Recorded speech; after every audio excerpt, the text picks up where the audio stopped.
Have you ever felt the need for some additional learning support when you are reading through your course material? Have you felt the need that perhaps a set of web links would help you to understand the topic better and maybe allow you to explore it in a more detailed manner? Some of you may think that while you are dealing with a topic, it is better that you can see a video that will help you understand, especially when you are talking about science subjects or maybe you have a vocational subject that you are pursuing. On the other hand, some of you may think that a diagram or a concept map might help you to better understand a topic rather than a paragraph of words. It might be easier for you to understand that. Sometimes you may think, why is it that the teacher has not given a list of references? Because that would give you a better in-depth learning about a topic. There will be many occasions where learners feel this way, whether it is through the formal education system, the open distance learning system. There will be these kind of occasions when you would want that there may be something extra that the teacher should have provided to you. In the case of distance learning, this is even more so. And that is because the distance learning system is such that the teacher and the learner are at a distance. There is a physical gap. There is a geographical distance between the teacher and the learner. You are not in the same space. You are not in a face-to-face situation where you can raise your hand and ask a question. The master medium for distance learning is, of course, printed self-learning materials, but it is equally and adequately supported through videos, through audios, and through online learning. However, in a distance learning system, the learner is in charge of their learning. It is the learner who takes decisions about when to learn, how to learn, and how much to learn at a particular time. And that is why theorists in distance education call the learner an autonomous learner and also a self-directed learner, because it is the learner who is himself or herself taking decisions about the depth and the context of their learning. In case you are a distance learner, there may be many occasions when you would look for such extra learning support. In case you are a distance teacher, you would also think that there is a need for you to prepare these extra resources so that learners do not feel any gap or any vacuum in their learning. As students of distance education, it is important, therefore, to understand what distance learning is all about and also to understand what learning resources are all about, because learning resources play a very important role in ensuring that the learning is holistic and complete. In today's session, we will take up this very important issue of learning resources. And therefore, in this session, we will talk about the need to and significance of learning resources in distance education. We will also speak about what are the characteristic features of learning resources, especially with respect to distance education. We will also talk about the different types of learning resources which are there. And lastly, we will speak about the guidelines that guide the designing of learning resources. So let us now take up the first aspect, which is what is the need for distance learning? What is the need for learning resources? But before I do that, I'd like to just spend a little moment talking about what is the meaning of learning resources. And when we speak about the meaning of learning resources, it basically means that learning resources help the learner, they assist the learner to navigate through the learning materials. As I said to you earlier, that in distance learning, the learner is learning by themselves, and therefore there is a need for the learner to get some assistance from these additional resources so that they can themselves easily and without any difficulty navigate through the learning materials. And as a result, these learners should also then be able to achieve the learning goal. This learning goal would be different for different courses. It could also be different for different topics. But the overall idea is that the objectives which have been set by the teacher must be achieved. And the learning outcomes which have been designed for that particular course should be achieved by the learner. And therefore, the meaning of learning resources is that they are resources which, in addition to the existing material, whether it is print material or audio video material or any other kind of learning or any other kind of material, but these learning resources basically assist the learner in achieving the learning goal. And when we speak about learning resources, it is also important to understand why they are required. Why is it that we need these learning resources? And when we need to answer this question of why, it's important also to understand that distance learning is a system where which is underlined by diversity. It is underlined by diversity because there are so many diverse types of learners. There are learners who come from different age groups. There are learners who come from different backgrounds. They may be living in different cities but pursuing the same course. And there are also other kinds of diversities which exemplify the distance learner. In our system, in the distance learning system, you will find that a person living in Delhi might be at the same time pursuing the same course that is being done not just by somebody in Kerala or in the Northeast, but also somebody in an international situation. So therefore, the learners are of different backgrounds. They are in different geographical regions. They could also be those learners who are either have different educational backgrounds.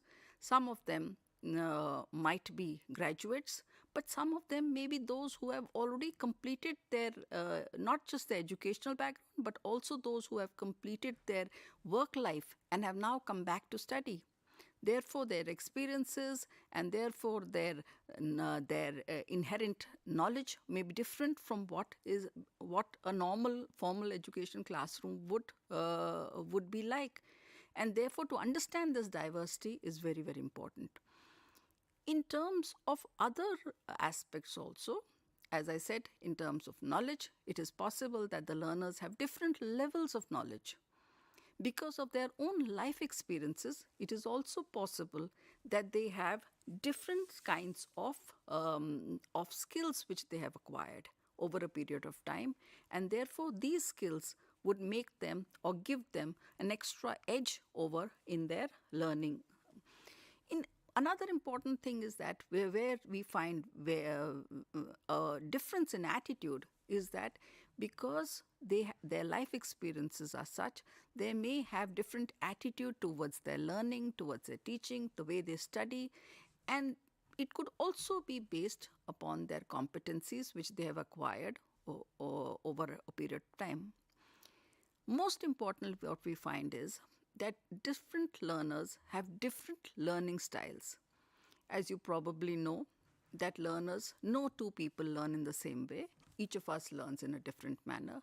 Some of us might feel that we learn better when we read a book. On the other hand, another person might feel that when they hear something, they are able to understand the topic better. Often you see that when you're traveling in a bus or you're traveling in a train, you find people who have their headphones on because they are listening. They may be studying. On the other hand, there may be somebody just sitting and reading a book. On the other hand, there are those who think that they would like to write and read at the same time. There is a habit of taking notes also is present in many of us. We learn better when we write down, when we summarize, and when we paraphrase some learning. There are also some learners who feel that they will learn best when they actually make a model or they themselves do some work. And which is why each learner has a different style of learning, and largely in a class you might find that there are different learners. And which is why when we are talking about these different learning styles, it is important to understand that because the learning styles are different, therefore the types of learning resources and the nature of learning resources has to be different. In fact, when we are talking about distance education, the different types of learning resources are very important because no one learning resource will satisfy the learning needs of the entire learners. So you will appreciate that as a distance teacher, there is a need to understand the learning resources and their nature so that we are able to help each and every learner achieve their learning goal based upon their own learning ability and their own learning style. When we're talking about these, I would want you all to maybe stop for a moment when you actually start reading your book. Think about your own learning style. What is your learning style? Reflect upon it. Think, how do I learn? Stop for a moment and think about it, and then try to link your learning style with the kind of learning resource that would be most suitable to you, and you will realize that you are able to analyze yourself better. So you should do this also at some point of time. Now let us now talk a little bit more about when we're talking about learning resources, then there is also need to talk about the characteristics of learning resources, because we are making different types of learning resources, but it is important to understand what kind of characteristics do these learning resources have. Now, the first important thing is to understand is that because it is distance learning, and we are talking about the underlying principle of diversity being there, therefore every learning resource should be such that it follows and imbibes the concept of universal design. What is universal design? Universal design basically is a design by which the maximum persons of all abilities, and irrespective of their age, their sex, where they are living, the region, or any kind of disability that they may be facing, and in spite of their different learning styles, they are all able to benefit from that particular learning resource.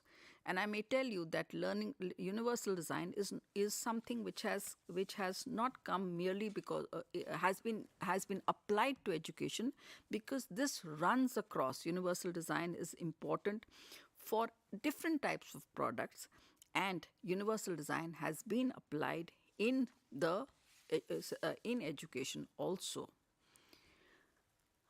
When we are talking about universal design, let us then talk about what are the characteristics of universal design which can be applied to learning resources, and therefore we are talking about the characteristics of learning resources.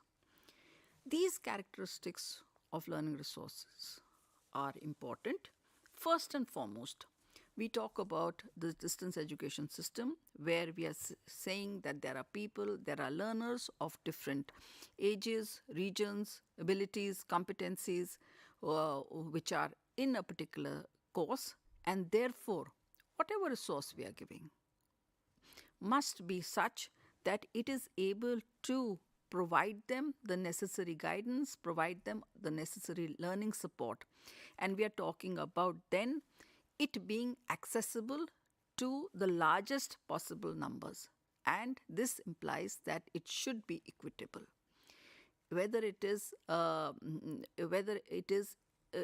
It meets the needs of, let's say, it meets the needs of diversities. Another important factor is that of flexibility. Why flexibility? Because again, when we speak of distance learning, flexibility is important because every single learner has their own individual learning style. Besides learning style, the fact is that these learners may be at that particular time in different zones. They may be engaged in different workplaces, they may be engaged in household workplace, or they may have access at that point of time. Supposing we are talking about a video, at that point of time a person does not have a video. Supposing we are talking about audio, and we are making all our resources only in audio, but the person does not have access to it.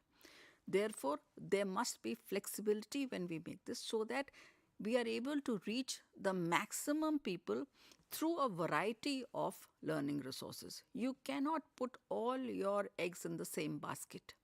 There has to be a flexible use, so that the learner, depending upon their requirement and their ease, is able to pick and choose, so that the ultimate goal, which is that of learning and assisting the learner to learn, is able to take place. Another aspect which we talk about is that the learning resources should be simple, and they should be able of intuitive use. This basically implies that irrespective of what the learning resource is, everybody should be able to use it, every learner should be able to use it, and therefore it should not be so complicated that you need another handbook or another manual to learn how to use it. No, it has to be simple, so that irrespective of the background of the learner, the level of technological competence of the learner should be able to use it. The pitch of by the distance teacher has to be such that it is simple to use and easy to use by all. Yet another characteristic is that it should have a perceptible information, which basically means that it should be able to be used by all people irrespective of their sensory abilities. One important aspect is that of tolerance for level, and this tolerance of level basically means that all resources that are provided must be, to the best of their ability, error-free. They should be tried, tested, pilot tested, run and rerun, so that they are able to, the resources are functional, and there is minimum amount of, in fact, almost no scope for any error to be in them, and therefore they can be used by the learners without much problem. Another characteristic of learning resources is that there should be a low physical effort. This is very important because it would ensure that the maximum people are able to use it. Low physical, naturally you do not want to have a learning resource which is so difficult to use that physically it is impossible to use that resource, and which is why we say that this principle of universal design should be taken care of while designing learning resources by teachers. And the last and the seventh point of this characteristic is that it should be such that it makes it possible for the learners to easily use it. The size and the space for its approach and its use should be very, very comfortable, and it should be used by the maximum people. Which is why these principles, which are actually principles of universal design, are as applicable to the design and development of learning resources for distance education programs also. Having said that, now let us talk about one more important issue, which takes on from the principles of universal design, and it is applied in the design and the construction of learning resources by distance teachers and distance program planners, and that is on its features. These, as I said, are very similar to what the universal design principles are, and therefore we are talking about the fact that these learning resources have to be inclusive. And you will appreciate that I have already said that when we are talking about learning resources, they have to include the maximum number of learners, because distance learners in any course are different, they are diverse, and they are in large numbers. And their inclusion should not be a reason for a reason, and every learning resource has to make sure that people with different types of abilities or disabilities are included. It has to be accessible, And another very important thing which I would like to emphasize is that it should be affordable. You cannot prepare a resource which is so expensive that it excludes one particular type of people, and it is only then becomes a privileged item. No, we, as a distance teacher, it is important that all learning resources take into account the fact that they must be not just accessible but affordable also. As I said earlier on also, when we talk about easy to use, the fact that it should be handy is very important. It should be easily, a learner should be able to carry it easily, use it easily, not get stuck, not spend time, valuable time trying to make use of the resource. And in today's day and time, it is very necessary that the resources that are made are environment friendly and reusable. This aspect has to be borne in mind, because making the environment or keeping the environment clean, keeping the environment safe, making resources that can be reused again and again is also one of the good principles, good practices of good educational systems. Learning resources have to be discipline appropriate. You cannot make the same learning resource for two different disciplines. You may use a video for two different disciplines, but the approach of the video, the way it will be written, the way it will be spoken, it will be different. More importantly, it has to be chosen on the basis of discipline. When we're talking about skill subjects, vocational subjects, we're talking about subjects which require a lot of practical hands-on work, then resources will be such that they will meet those learning requirements. In the same way, when we're talking about achievement of learning outcomes, then these learning resources, the ultimate aim of learning resources is that they should be able to fulfill the goal for which the course is being made. They should supplement what is already available with the learner and help the learner to achieve those learning goals. They should be interactive, and they should be able to reduce the gap, reduce the distance between the distance learner and the distance teacher. And of course, as we said earlier, they must be also assistive. Now, when we are talking about the important aspect of types, as I said earlier on also, that there can be different types of learning resources.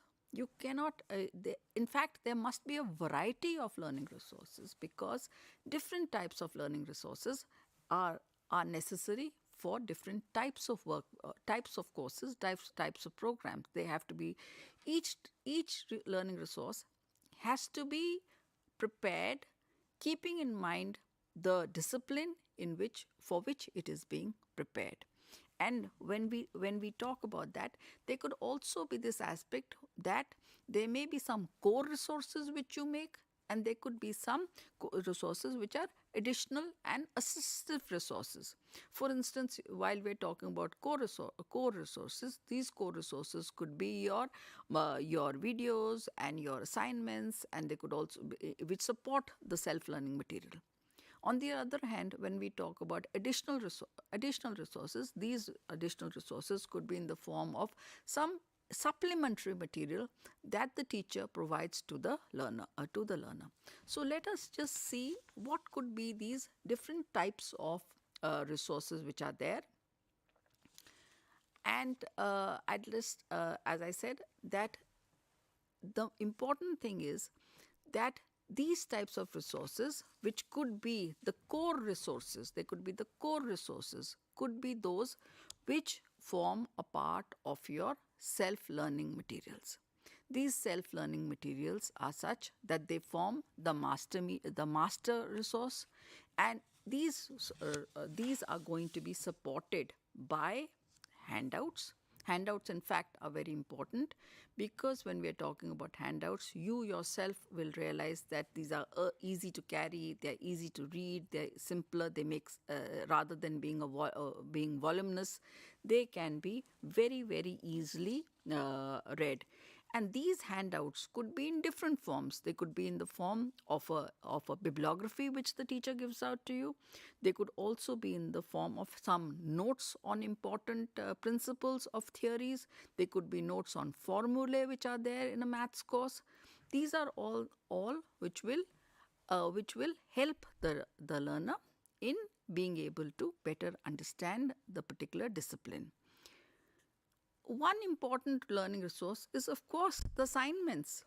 When we speak of a distance learning material, when we speak of distance learning, we feel that these assignments, the assignments are important because when we are speaking of assignments, the assignments help the learner to better understand the text, and also because there is this whole concept of tutor comments. When you write an assignment, the teacher will also read it and give comments back to you, and therefore those assignments are also an important learning resource which is followed in the system of distance education.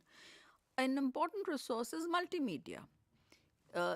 In multimedia, you will find that today when we talk of multimedia, you find that all text is supported by either videos or audios. They are all supported, and they form very strong component of the learning package of a distance learner. In addition to it, there are also other learning resources which could be visual resources. In some programs, especially those related to art, photographs, art paintings, artifacts are very important, and are trying to understand, to see these visual resources. This is because, as I said earlier on also, that these are based upon the discipline. When we're talking about web resources today, when we're talking about technology, there are so many web resources which are available that help the learner. And in doing so, distance teachers have to also design courses in such a way that the learner is able to easily find extra additional materials through online resources. Many of these are OER material which are available, which can be used as very effective additional resources to help the learner. The library, of course, remains a resource which is evergreen, and the library, whether it's a physical library or an online library, would help learners to better grasp the topic and make their learning effective. There are a large number of web portals which also support learning. In fact, when we speak of e-repositories, digital libraries, the National Digital Library of India is a huge resource which is available for learners, and distance learners can access materials from it. They can look up topics on it and look up. Therefore, these types of learning resources are very important. I'd like to just spend a very quick word on saying that as teachers, it is important to spend some time trying to understand how to design material, and this designing of material would require that once again that the planning should be done, the right target group should be seen, whether it is objectives, content and selection of media. All this requires that the learning resource is well designed, and it will ensure that your learning resource is well designed. If as a distance teacher you are able to follow all these principles, you will be helping the learners to better understand the topic and support their learning. Thank you for this presentation.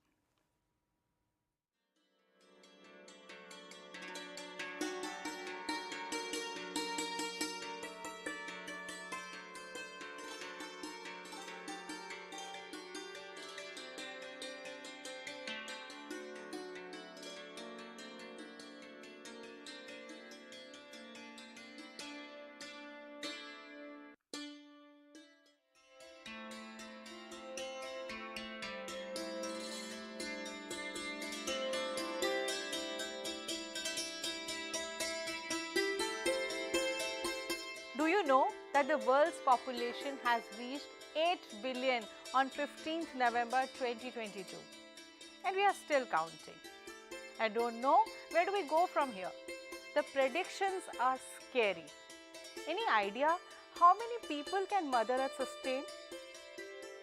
India's growing population is a serious concern, and we are soon going to become the world's most populous country. Wow, number one. Population is, after all, a human issue. The UN proposed Sustainable Development Goals cannot be achieved unless and until we consider the population dynamics. So, here we are. Indira Gandhi National Open University offers appreciation course on population and sustainable development. The course explores the linkages between population and sustainable development. In this course, there are diverse issues related to population, environmental safety, livelihoods, human health, migration, urbanization, and much more. The course duration is 3 months, but of course, you can complete it within a year. The eligibility of the course is graduation from a recognized university. So, if you are a development professional, working in a government sector, researcher, or keen to know more about the population and sustainable development, the course is must for you. Hurry up and join this course so that we are able to convert population into demographic dividend and not convert it into demographic disaster. For more information, visit www.ignou.ac.in. Thank you.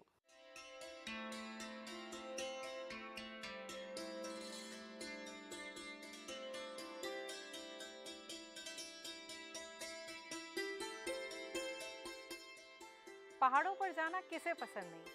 इस तरह के पहाड़ तो आपने देखे ही होंगे। चलिए, आज आपको विशेष प्रकार के पहाड़ों की सैर कराते हैं। ये हैं कूड़े के पहाड़, जिनके बोझ तले दुनिया दबी जा रही है। इन कूड़े के पहाड़ों में हैं हमारे घरों, कार्यालयों, उद्योगों से निकलने वाली बेकार की वस्तुएं, जैसे इस्तेमाल किया हुआ कागज़, फटे कपड़े, पुरानी लकड़ी, धातु, कांच के सामान, सब्जी फलों के छिलके, पुराने मोबाइल, लैपटॉप इत्यादि। कूड़े के ये पहाड़ न केवल शहरों में बल्कि गांव में भी पाए जाते हैं।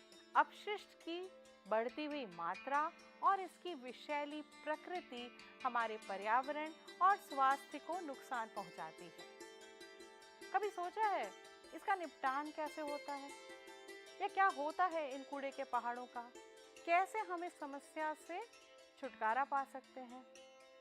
इन सभी प्रश्नों का उत्तर देने के लिए इंदिरा गांधी राष्ट्रीय मुक्त विश्वविद्यालय अपशिष्ट प्रबंधन में प्रमाण पत्र कार्यक्रम प्रस्तुत करता है।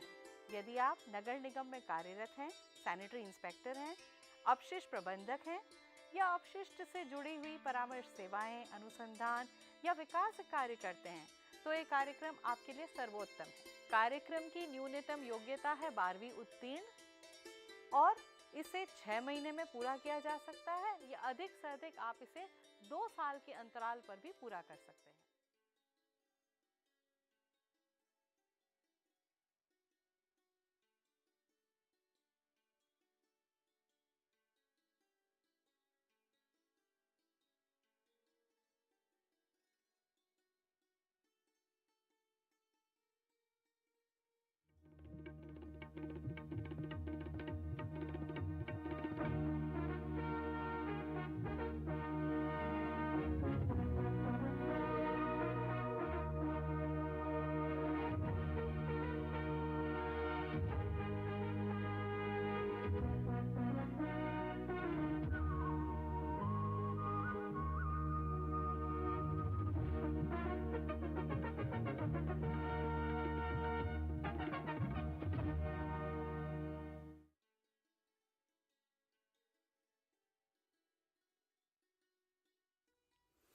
Hello, viewer and learners.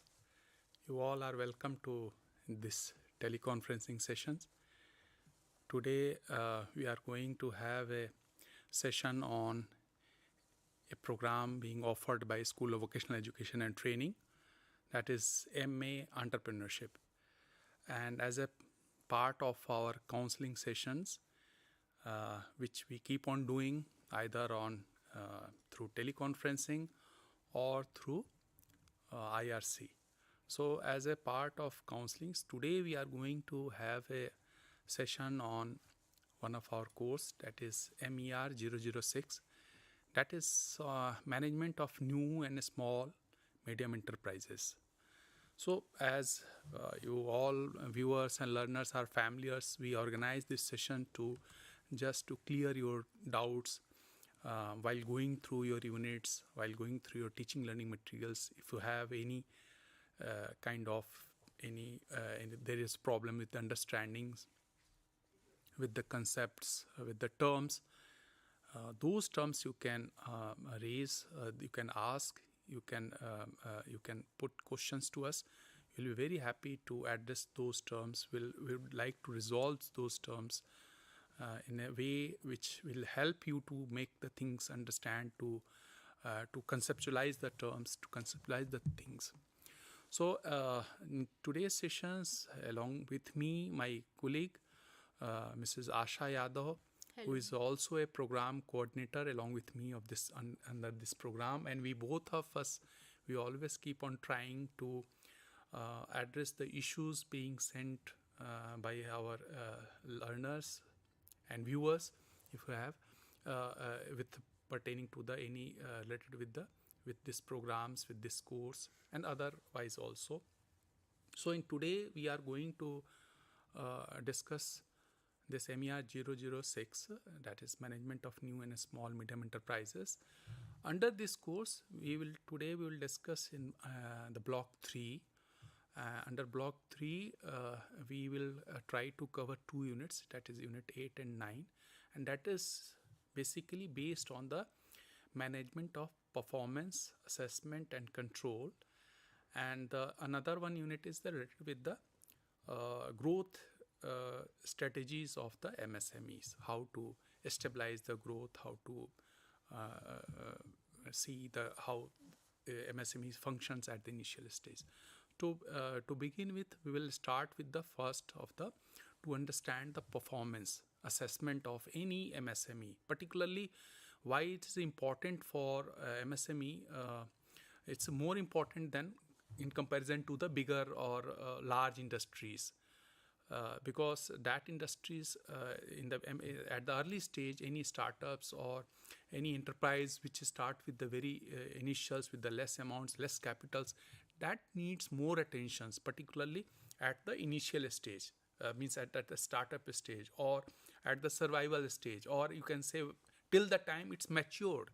So it's very important if we start understanding, start their assessing their performance from time to time, so that it will strengthen your enterprise to grow in a very smooth and the manner which is targeted to it.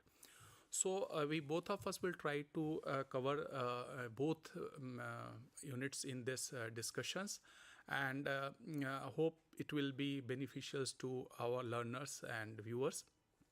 To begin with, to let us understand what are the indicators, what does mean the total performance. So I will request Asha to just give a brief light into it, that what does it mean, the total performance index. Okay, fine. So hello learners, before going in depth to this content, we will try to understand the few terms related to this content. First is the performance index. Performance index को समझने से पहले हम ये देखते हैं कि index होता क्या है. What is indexing? So you must have heard about the Microsoft company. Microsoft company हमारे जो कंप्यूटर्स होते हैं, जो लैपटॉप्स होते हैं, उन सब में हम जानते हैं कि एक सॉफ्टवेयर इंस्टॉल्ड होता है. मेनली माइक्रोसॉफ्ट सॉफ्टवेयर इंस्टॉल होता है, जिनमें क्या होता है, बहुत सारी विंडोज़ होती हैं. अब इन विंडोज़ के अलावा माइक्रोसॉफ्ट कंपनी एक इंडेक्सिंग सर्विस भी प्रोवाइड करती है, that is legacy Microsoft indexing service. इसको भी आप इंस्टॉल कर सकते हैं। Now what is the use of this indexing service of Microsoft company? To find out, we use this indexing service to find out for the faster searching of all the files. हमारे computers में जो files होती हैं, mails होते हैं या messages होते हैं, इन सबको बहुत जल्दी सर्च करने के लिए एक माइक्रोसॉफ्ट कंपनी ने इंडेक्सिंग सर्विस भी प्रोवाइड की हुई है। इससे होता क्या है कि जो डाटा हमने इसमें स्टोर कर रखा है अपने पर्सनल कंप्यूटर्स में या हमारे लैपटॉप्स में, तो उनका रिट्राइवल हम बहुत जल्दी कर पाते हैं। तो उसको अगर किसी चीज़ को आप इंडेक्स के फॉर्म में ले आते हैं, उसकी इंडेक्सिंग करते हैं, तो आपकी जो सर्विसेज होती हैं वो सर्चिंग की वो फास्टर हो जाती हैं। यही चीज़ हम बिज़नेस में भी अडॉप्ट करते हैं। तो परफॉर्मेंस इंडेक्स में भी इंडेक्सिंग की जाती है, और इसमें एक इंडेक्स होता है sales index. Sales index actually होता क्या है? सेल्स इंडेक्स, मान लीजिए कोई एक इंडेक्स है, उसको हमने 100 माना, अगर उसका वैल्यू ओवर 100 है, सेल्स इंडेक्स का वैल्यू ओवर 100 है, तो हम कहते हैं that is a indication that sales exceeded in comparison to base year. जो एक बेस ईयर है, अगर आपका सेल्स इंडेक्स 100 से ऊपर होता है, ओवर 100 है, इट मीन्स आपका जो सेल है वो बढ़ रही है आपके बेस ईयर के कंपैरिजन में। If your sales index is less than 100, it means it shows that the current year sales is underperformed, कि उतना जितना हमने एक टारगेट रखा था उतना आपका परफॉर्मेंस नहीं हो पा रहा है। और इसको कंपेयर करते हैं हम बेस ईयर से। तो बेस ईयर्स बेसिकली कंपेयर करता है आपके करंट परफॉर्मेंस को प्रीवियस परफॉर्मेंस से, या आपके करंट परफॉर्मेंस को हिस्टोरिकल परफॉर्मेंस से। और ये कंपैरिजन बहुत ज़रूरी होता है, किस लिए? For the determining whether your company is growing और श्रिंकिंग। आपकी कंपनी ग्रो कर रही है या श्रिंक कर रही है। जो रेवेन्यू जनरेट हो रहा है या जो सेल हो रही है, वो मान लीजिए आपकी कंपनी जो है हर साल प्रॉफिट दे रही है, तो आपको प्रॉफिट तो दिख रहा है, लेकिन अगर आप उसको कंपेयर करते हैं बेस ईयर के साथ, तो आप ये निकाल पाएंगे कि आपका जो प्रॉफिट है वो बेस ईयर के कंपैरिजन में बढ़ रहा है कि घट रहा है। अगर घट रहा है तो आप उसी के अकॉर्डिंग डायग्नोसिस अपना तैयार करते हैं। तो जो प्रीलिमिनरी डायग्नोसिस की प्रोसेस होती है, उसी को हम टोटल परफॉर्मेंस इंडेक्स कहते हैं। तो टोटल परफॉर्मेंस इंडेक्स में हम करते क्या है? Combining the sales indexes with financial performance measures, उनके साथ हम उसके जोड़कर एक हम बेस तैयार करते हैं फॉर द प्रीलिमिनरी डायग्नोसिस, और उसके अकॉर्डिंग जो है अपनी कंपनी को हम ट्रैक पर लाने की कोशिश करते हैं। तो this is the term total performance index. Very good madam, आपने जैसा बताया total performance index, I think so. Sales is a one criteria. Sales variance is also, I think so, one of the criteria which indicates for the performance indicator for any MSME. Just elaborated the micro sales analysis and sales variance. Okay. Actually, sales variance, before understanding the term sales variance, we will try to understand what is sales analysis.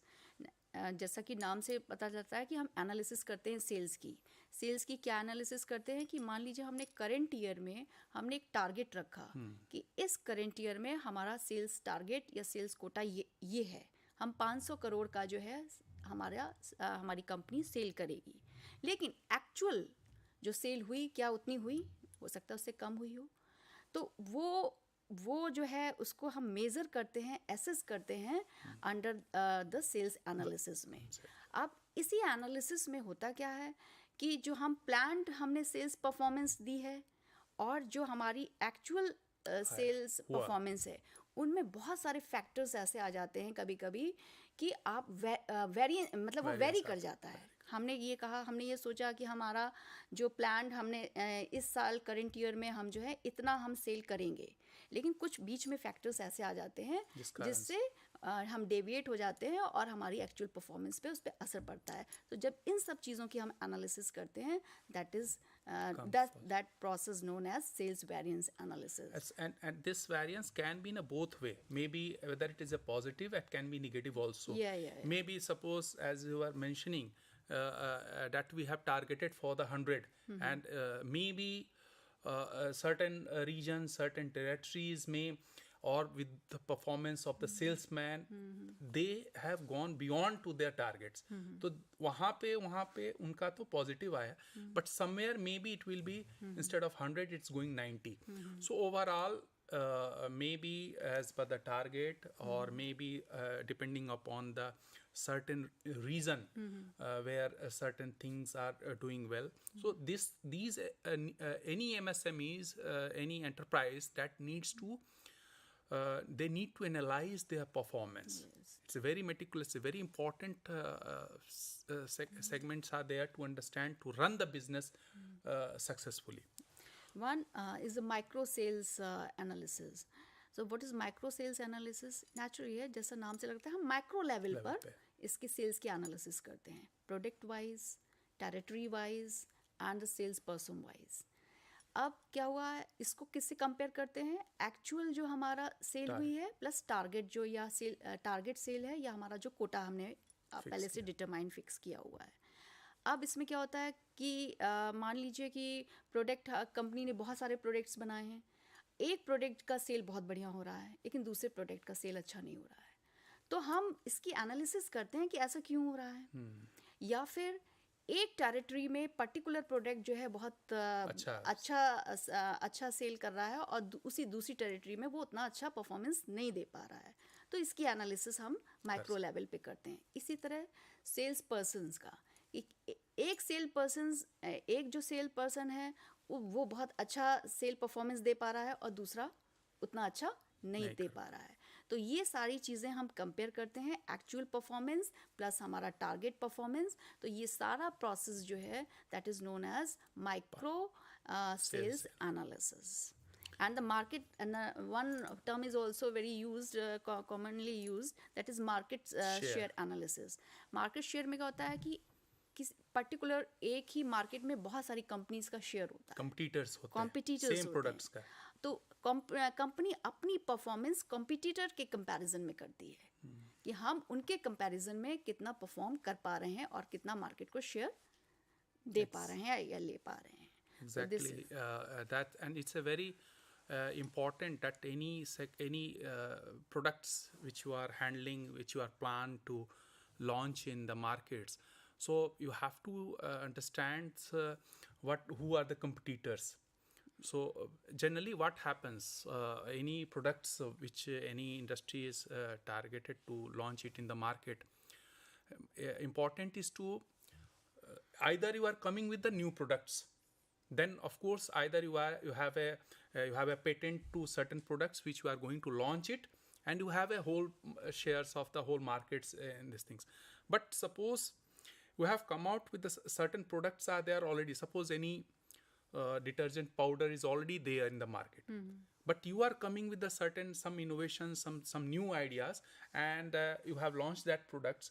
So definitely you are going to see what is your shares. Either you are going to cut the shares for others because the customers base is the same, but what you are going to do, cut the shares from the others. So you have to see, you have to maintain your base so that your products be there in the markets.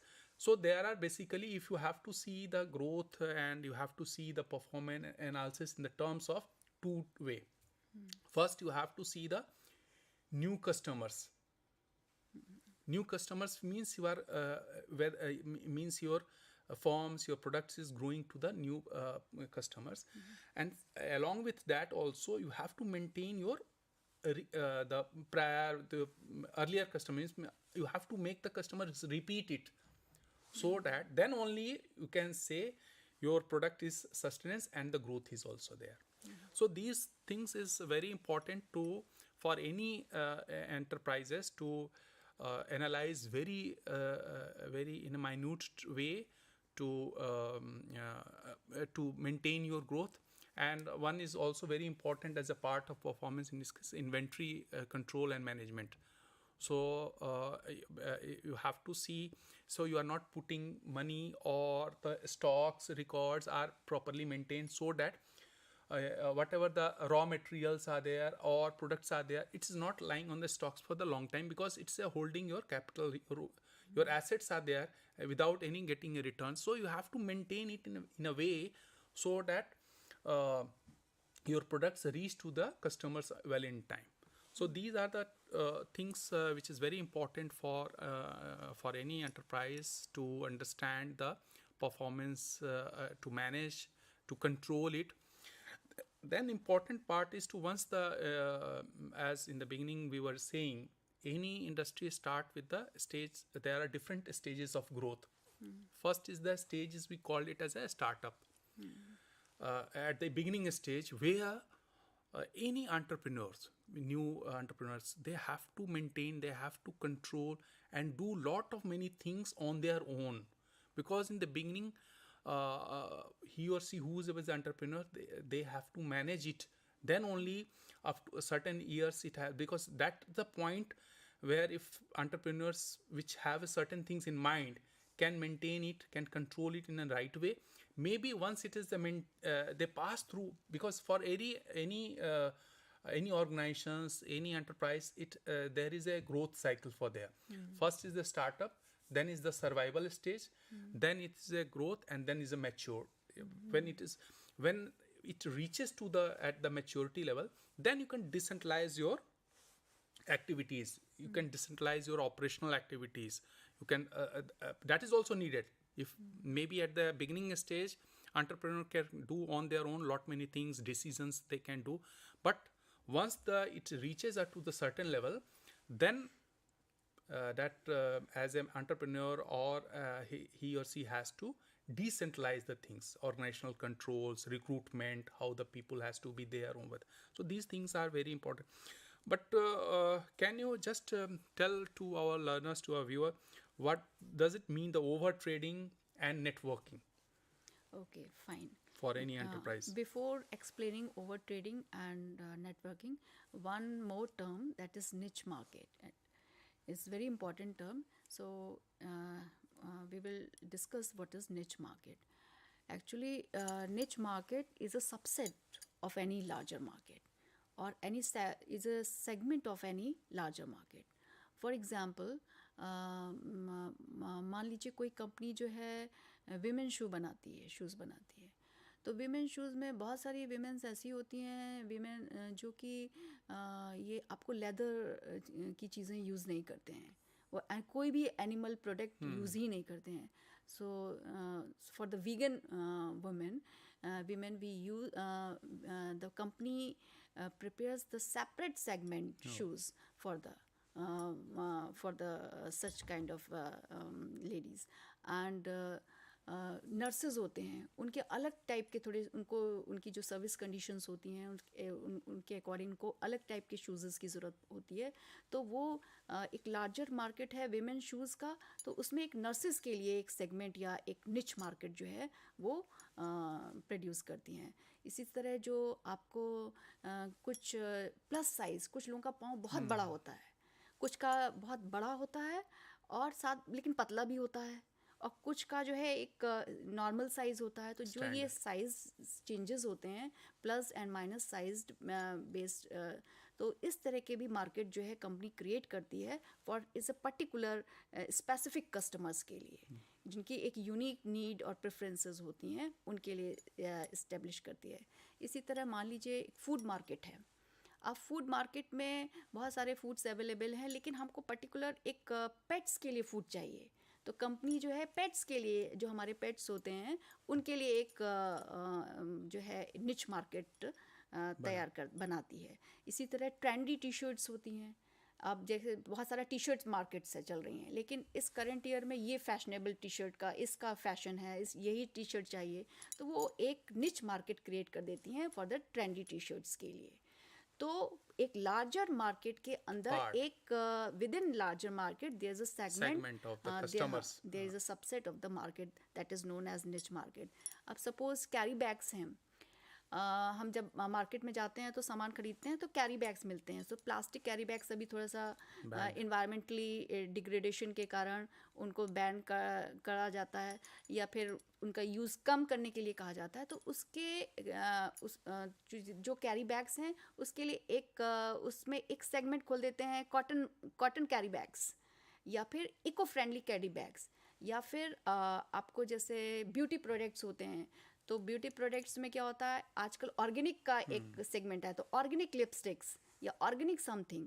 इसी तरह food में भी organic rice, बहुत सारे rice हैं, बहुत सारे organic barley या डिफरेंट। तो एक लार्जर मार्केट के अंदर हम एक सेगमेंट, एक उसकी यूनिकनेस, उसकी स्पेसिफिक प्रोडक्ट को देखते हुए यूनिकनेस, कस्टमर की identity, preferences, new areas, new preferences, customer की नीड क्या है, उसकी प्रेफरेंसेस क्या हैं, उसके अकॉर्डिंग हम जो है एक सेगमेंट क्रिएट करते हैं that is known as niche market. So this is all about niche market. Now what is the networking? अब business networking, it means your contacts, whether it is on social level और the formal level. आपके अगर contacts नहीं होंगे तो फिर आपके business में आप उतना सक्सेस नहीं हो सकते हैं। Become a successful enter, it is essential that you should maintain or you should develop your contacts, whether it is on the formal level or whether informal, yeah, social. What social, informal. So it is very important. Networking is very important while you are planning to do any kind of business. And the over trading, what is over trading? कभी कभी होता क्या है, हम चाहते हैं कि मतलब हम बहुत सारा काम कर लेना चाहते हैं, हम बिजनेस हमने किया और उसमें हम इतने ईगर होते हैं अपनी ग्रोथ के लिए इतने ईगर हो जाते हैं, हम चाहते हैं हम ये भी कर लें, हम इतनी से हमको मतलब हम इतना हम बेच ही देंगे अपना सामान, इतना हम सेल कर ही लेंगे। तो उसमें क्या होता है, प्रॉब्लम्स आ जाती हैं। हमने जैसे कहा कि हम मान लीजिए हमने एक कंपनी है, कोई कंपनी है, उसने सोचा कि इतनी सेल जो है हम करेंगे, तो इतनी सेल के लिए अगर कस्टमर के पास पैसा नहीं है तो हम एक लॉन्ग टर्म जो है पेमेंट पॉलिसी बना देते हैं, या आप बाद में भी पेमेंट कर सकते हो, ऐसी हाँ इस तरह पॉलिसी। तो उसमें प्रॉब्लम क्या होता है कि आपने कस्टमर को लॉन्ग टर्म पेमेंट के लिए कह दिया और आपने गुड्स को अपने प्रोडक्ट्स को आपने बेचना शुरू कर दिया, तो उससे क्या हुआ कि आपको रिटर्न में तो मनी आ नहीं रहा है उतना, वर्किंग कैपिटल उनके पास नहीं रहता है, तो आप सप्लायर को क्या देंगे? और इन सारी चीज़ों से क्या होता है, आपका बिजनेस इफेक्टेड होता है। तो ओवर ट्रेडिंग जो है that is very right, Asha, very nicely you explained with the examples. Hope our learners have understood these concepts and these terms, and whatever we have tried to cover in this in this sessions, we try to cover those aspects in broader, which we feel that's maybe important for you. But if you feel any things, any concepts, any terms, you are very much welcome. You can write to us, and we are here. Both of us will try to address those issues, whether through mail or we have a contacts which we keep on sharing with all our learners. And with these words, I think so in these sessions we have tried to cover about the indexing of the performance of and controls and strategies and growth of any MSMEs. So with these words, I think so our learners have must have benefited from this today's sessions. Thank you for watching us. Thank you.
आइए अब आपको दिखाते हैं school of performing and visual arts की सहायक professor doctor मल्लिका बनर्जी द्वारा गाया एक गीत देश वंदना, जिसे लिखा है रविंद्रनाथ टैगोर ने।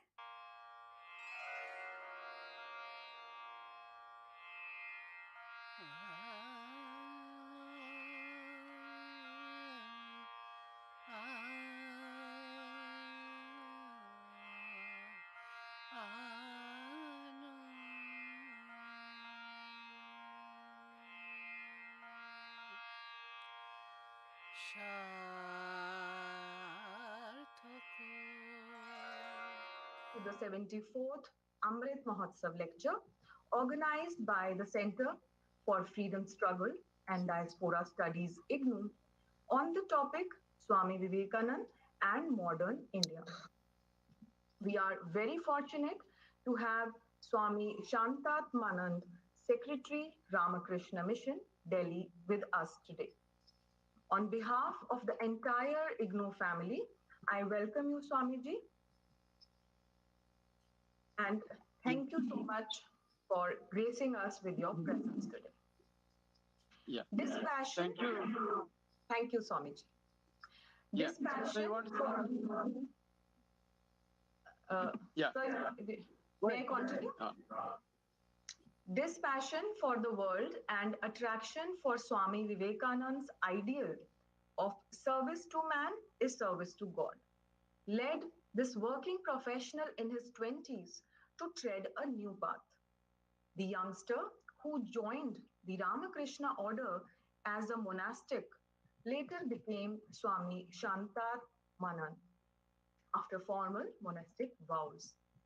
In his journey of nearly 45 years in the Ramakrishna order so far, he has spent nearly 30 years, that is 3 decades, at the international headquarters of the order, Belur Math in West Bengal.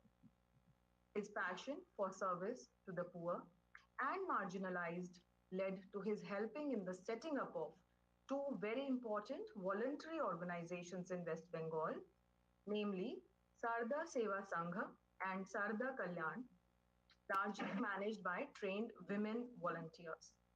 This indicates that such sanghs are very helpful to have more and more empowered women around us.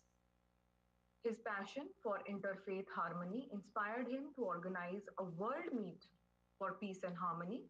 He did so in 2012, and this world meet was inaugurated by His Holiness the Dalai Lama. The fact that Swami Vivekanand's ideas of man-making and character building, education, have not penetrated our educational system compelled Swami Shantatmanand to start a program to awaken children to their full potential through gentle nurturing and guidance. Such an idea led to a full-fledged Awakened Citizen program, which was launched in 2013-14. And right now, it has more than 5,500 schools under it.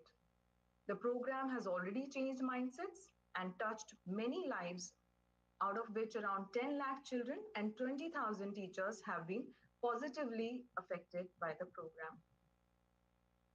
He is now working on developing programs for primary school children, parents, administrators, corporate executives, and many more who are likely to benefit from the powerful and highly relevant contemporary ideas of Swami Vivekananda. Swami Shantatmanand is in the process of setting up a separate institution, namely Vivekananda Institute of Values, for this purpose at Gurgaon, Haryana. I will not take more time. I would like to invite Swamiji to address the gathering and share his wisdom with all of us. Yeah. Thank you, Raknidhi. Namastri Atirajaya Vivekananda Suraye Satchit Sukasparupaya Swamine Tapaharine. Our Pro-Vice Chancellor, Dr. Satyakam, other faculty members, and the other students, probably some of them also joined. It's such a happy occasion, 12th January being the birthday of Swami Vivekananda. In the year 1985, In fact, this was the last major decision which the late Prime Minister Indira Gandhi took before she laid down her life in the service of the country. She set up a committee because she was deeply disturbed by the way the youth of the country were wasting their time and seemingly losing their direction. The committee unanimously chose Swami Vivekananda as the youth icon. So from 1985, this day is celebrated as National Youth Day all over the country. So that is why, although I am in Ahmedabad, I really accepted Dr. Satyakam's invitation because it's such a wonderful occasion. All of us need to again and again go back to Vivekananda, look at his work, read his books, absorb, imbibe them, and really find out whether they have any relevance for us. I mean, so much needs to be said about all that. Now, essentially, yes, we need to talk about modern India, but what really is the context? Normally, in our Indian tradition, particularly in Hindu tradition, they talk about Anubandha Chatushtay, four important things which determine any serious study, particularly the scriptural study. The first is the Vishaya, what is the subject? Now, today we have chosen already the subject, Swami Vivekananda, maybe modern India. And then Prayojana, what is the need? What is the need to study this subject? Yes, we need to study because we are all deeply concerned as citizens of this country about the state of affairs. Whatever it be, all of us are definitely concerned, all of us are connected. So definitely there is a need. And then the third is the connection. What is the connection? How Swami Vivekananda is connected to modern India? Why should we study him? Why should we talk about him? Now you see, just a few observations, a few remarks by some of the great minds of our country would really tell you why we should study Vivekananda or what is the connection between the topic and us today. Mahatma Gandhi visited Belur Math in the year 1921. Before going, he wrote in the visitor's book in his own handwriting, saying about Swami Vivekananda, I have gone through his works thoroughly, and after reading them, my love for my country has become thousandfold. And another great noble son of India, Dr. Rabindranath Tagore, a Nobel laureate, said, if you want to know India, study Vivekananda. In him, everything is positive, nothing negative. So many great personalities in both India and abroad have talked about Swamiji's love for India, his passion. Because you see, if you really look at Swami Vivekananda's life, the first part, namely from 1863 to say 1885, 86, before the Mahasamadhi or before Sri Ramakrishna, his guru, gave up his body, this is probably one phase. The remaining 16 years, another phase. The first 23 years, Swami Vivekananda, he was called Narendranath Datta at that time. He was not interested in anything other than finding out the ultimate truth about existence. Somehow he was possessed as a teenager by the question whether God really existed. But people are talking so much about God. So he went to all the leading personalities of Calcutta and asked them, Sir, have you seen God? Nobody could give him any satisfactory reply. They all tried to divert the question and tell him something else to escape. Finally, he came to Sri Ramakrishna and posed the same question. For the first time, he got a clear answer. Yes, I've seen him. I see him more clearly than I see you. Not only that, he said, not only have I seen him, I can also show him to you. So Swamiji was completely swept off his feet, and that is how he completely surrendered himself to Sri Ramakrishna. And then the next 3 years or so, he spent an intense sadhana, immersing himself in meditation, because he wanted to really realize God, realize the highest truth of life and all that. And he also had some great spiritual experiences.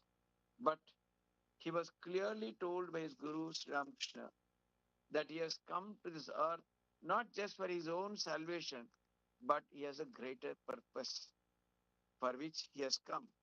So this purpose unfolded before him during his wanderings. From 1886 to 1892, he went on a Bharat Parikrama and toured the entire length and breadth of the country on foot.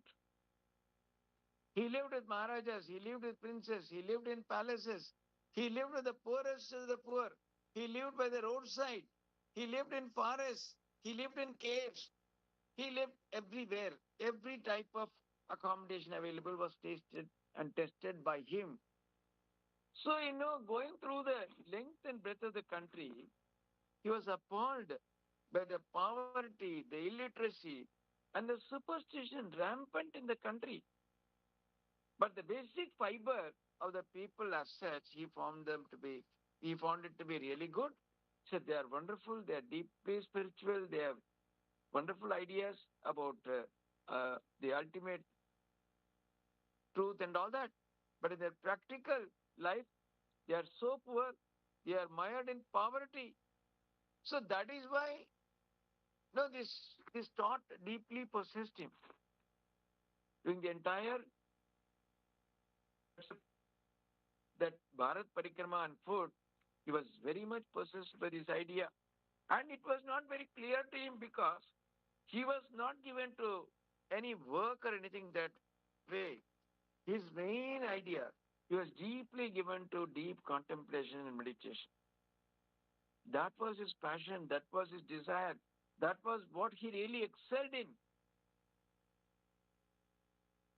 But in all, what he liked to do most.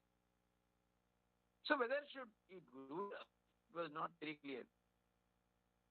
In 1892, sometime for the end of December, he conducted a huge rock at quite a distance in the sea. He did not have the money to pay the boatman. He swam across dark infested waters and reached that huge rock and sat meditating for 3 days, 3 nights. What really transpired there, the details are not available, but it's very clear. There he got the real mandate, the real,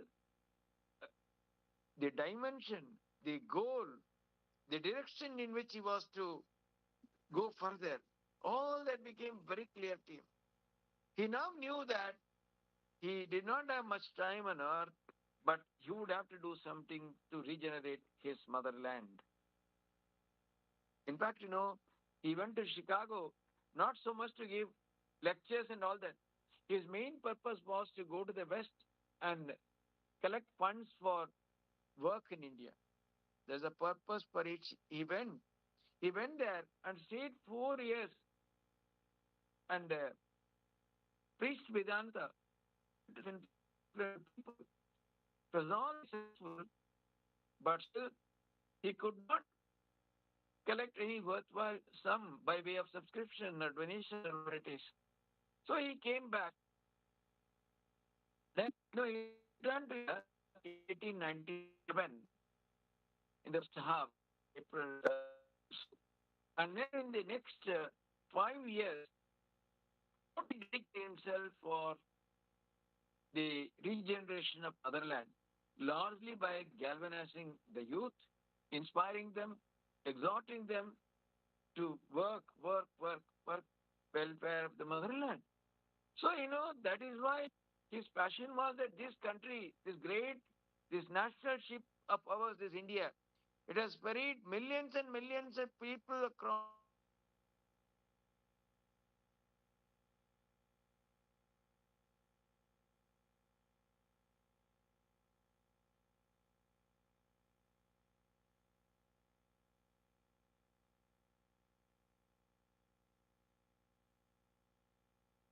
our brain. That was the language he used. So obviously, there's a tremendous meaning and connection. If you talk about India, the first name that comes is Swami Vivekananda. I don't think the country has seen a greater patriot than him. Many of those revolutionaries, many of the freedom fighters, they would always carry Swami Vivekananda's works. That was their British even the revolutionary fight the British, all that. So not only that, he was so deeply moved by the condition of the masses. And he said, the youth should work out my ideas. He had tremendous faith in the youth of the nation, and that is why many of his addresses, from 1897 to 1902, he gave up his body in 1902 in meditation because he said, I will not live to see 40, and 39 years and few months he left his body. So, he says, host, he says, do you feel that become and by the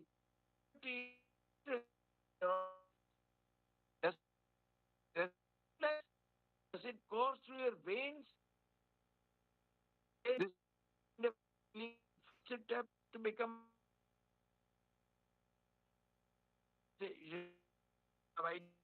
even the world stand on one side and you are on the other side.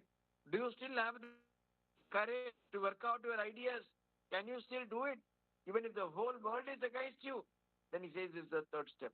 The second step being, do you have any idea? Feeling is that he followed clear thinking. Do you have any idea how we can go about this? And then the third step is against you, it stands on one side. Do you have the courage to carry out your ideas? So, that way, many of his talks, people his famous series of lectures when he landed from Colombo and almost went up to Almora. The series of lectures are called Lectures from Colombo to Almora. If you read them, you will be charged. You will feel so much inspired. So his idea was that this country, he was always of the opinion, Vedanta is wonderful, but Vedanta should not be only for life beyond death or only for life at a transcendental level. It should not be only for the contemplatives or recluses or sannyasis. He said the Vedanta should become a living force. That's why he said, I want to bring the Vedanta of the forest to the marketplace. He said it should become an extremely wonderful practical tool. That's why, his ideas are called practical Vedanta. That's why, when he came back and finally he set up the Ramakrishna mission, what was his idea? He said there will be two ideas, twin ideas before this Ramakrishna mission. He said it is Atmano Mokshartham and Jagat Hitaya. Yes, welfare of the individual, our spiritual welfare. At the same time, that should be linked to the welfare of the society or the nation. Unless these two are combined, you cannot say that I will let the country go to dogs. I will aspire for my mukti or spiritual illumination. So, that is why you see he set in motion a new type of monastery, a new type of monastic order where, the monks are mingling freely with the people of the world, setting up an education institutions and hospitals. Today, lakhs and lakhs of students pass through our institutions. Crores are treated every year.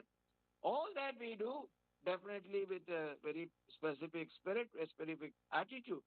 So, Swami Vivekananda then he said, give me 1,000 men and women, youngsters, young men and women, fired with the zeal of patriotism, ready to lay down their lives at the altar of Mother India. I will change the nation. I think we have not been able to give him the number that he wanted.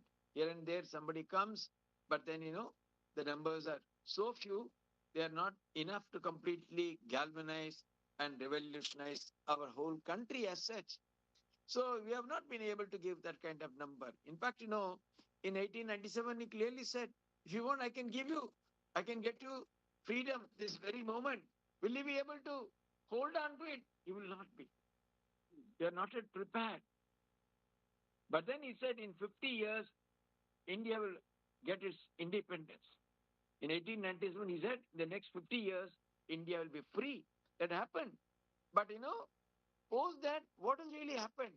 Today, we are talking about 75 years of India's independence. Amrit Singh Mahotsav के बारे में हम लोग बात करते हैं. Are we really free? What does this freedom mean really? Does it mean freedom means go as you like? Today, much of the discussions center around whether it is men or women or anywhere. The whole idea, everywhere you see the idea of freedom. Freedom meaning whatever I want, I can do. Nobody should say anything. This seems to be the definition of our ideas, our idea of freedom. Does it lead us anywhere? Even after 75 years of independence, why do you still need reservation in our country? We have not been able to, take forward the marginalized, the downtrodden, etc. So much so even they have to be divided and shown as belonging to an inferior caste or this or that, and reservations have to be made for them. Why? Why are we not able to set up, the countries in such a condition that people are just, they come out on their merit? Everybody is giving enough opportunities. There are no lack of opportunities for anybody. Are we able to say that? What is the condition of education today? Even now, there are lakhs of schools, perhaps, which lack even the basic facilities like light, electricity, or water, or washroom, or things like that. There are many schools which function just with a single teacher in rural and other kind of that interior areas. These are all certainly not signs of freedom. What are we talking about? GDP and economy and all that. You may have even a GDP of 7 or 8 or even 9. What does it mean? A few billionaires and millions of people living below the poverty line still can give you a good GDP number. Does it mean anything? Are we able to take with us the masses? What is the condition of the masses today?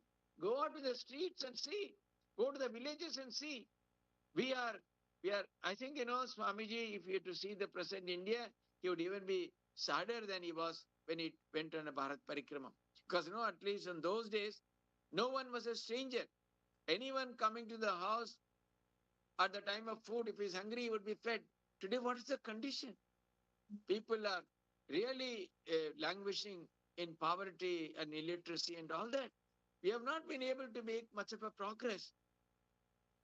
So, that's okay. As Swamiji himself says, what is the solution? Can you do something about it? Who is to bell the cat? Who is to do that? Someone has to do it. We need to really, look at India. Someone has to own it. All of us have to own it. All of us have to take up as our responsibility. Otherwise, the efforts of government, etc., will never be enough. The government can never do what the citizens can do. The government can support us in a small way. But the modern India today, the India which is even now full of poverty and illiteracy and so on, if India is to be regenerated, if we really want to see the dream of Swami Vivekananda, Swami Vivekananda clearly said, the future glory of India would far surpass her past glory. I'm not just saying, I'm literally seeing, that's what he said. So it is quite possible. But then, how is it possible? Swami Vivekananda himself says somewhere, each nation has some specialities, some special characteristics. In Britain, UK, etc., perhaps it is the political ideas. But India, it is religion and spirituality. And he says, the national ideals of India are sacrifice and service. Intensify them on those channels, the less will take care of themselves. What is, he says, the national ideals of India are sacrifice and service. Intensify them on those channels. The rest will take care of themselves. So, we need the type of young men which we talked about. The students of our JNU, we can definitely, if they take it upon themselves, they can really, come forward and do this. But we need someone is necessary to guide them. How do we go about this? How do we go about this regeneration of our motherland? How many schemes can we start? Yes, schemes are being started. That startup, these, that, other ideas are there. But much more than that, what we thought, as in Ramakrishna Mission, after spending, 125 years, today, the mission is also celebrating its 125th anniversary today. It was set up in 1897. This May, we completed 125 years. With long years of experience in the field of education, etc., we feel that we need to really transform mindsets. The point is, the it's a very sad state of affairs. 5% of people are possessing 95% of the wealth of the country. 5% are holding on to 95% of the wealth. You will be shocked that during the pandemic, the amount of money which the rich people made, which the millionaires made, if that money is distributed, they say that you can distribute 1 lakh of rupees to millions of people. So much of money they made during the pandemic. But same time, we also know several lakhs lost their lives. So many people lost their livelihood in lakhs. So see the contrasting picture. In India, what's happening today is the rich are getting richer. The rich are becoming mightily rich. But the poor are, left high and dry. The real problem today, more than anything else, is not so much of poverty. It is the inequality.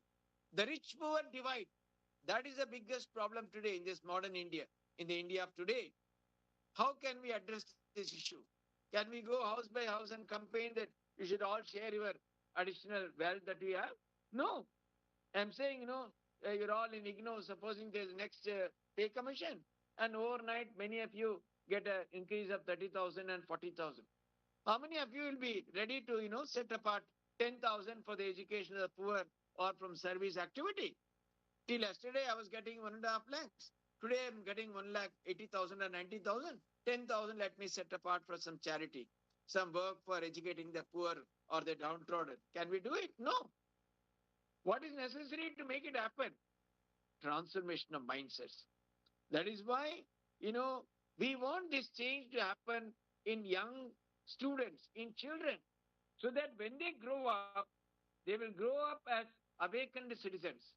They will work not only for the welfare, they will also work for the welfare of the nation.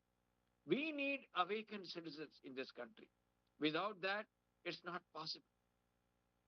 So that is why we are running a program called the Awakened Citizen Program, where children are told, children of class 7, 8, 9 or 6, 7, 8, it's a 3-year program, where they are told that Swamiji's ideas of education, where he says that in each one of us there is tremendous power, potential, glory, knowledge, everything is there.